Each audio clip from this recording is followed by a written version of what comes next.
दोस्तों, यदि आप स्थायी रूप से सुखी रहना चाहते हैं तो इस वाणी के हर शब्द को ध्यान से सुनिए और जीवन में उतार लीजिए। संस्कृत में अस्ति का अर्थ होता है जो है और नास्ति का अर्थ होता है जो नहीं है। अब जरा सोचिए, दिन भर हमारी सोच किस दिशा में जाती है? अक्सर हम उन चीजों को याद करते हैं जो हमें नहीं मिली, उन लोगों को याद करते हैं जिनसे हम नहीं मिल सके। अर्थात हमारा मन नास्ति यानी जो नहीं है उसकी ओर भागता रहता है।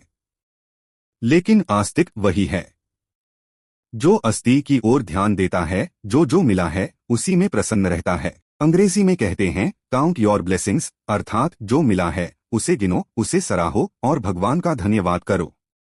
सोचिए, इस संसार में मानव जन्म से बड़ी प्राप्ति क्या हो सकती है? यह शरीर ही परम कृपा का प्रतीक है।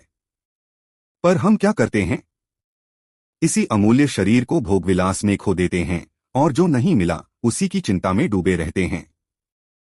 फिर भगवान को दोष देते हैं, मुझे यह क्यों नहीं मिला?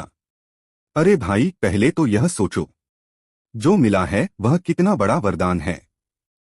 परिवार मिला, घर मिला, स्वास्थ्य मिला, अन्न मिला और सबसे बढ़कर भक्ति करने का अवसर मिला।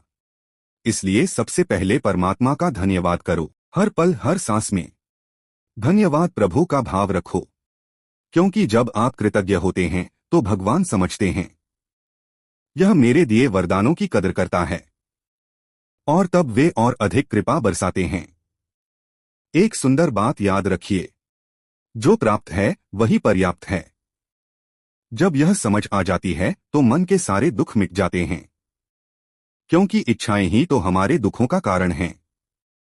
इसलिए जो मिला है उसमें प्रसन्न रहो और कृतज्ञता का भाव रखो।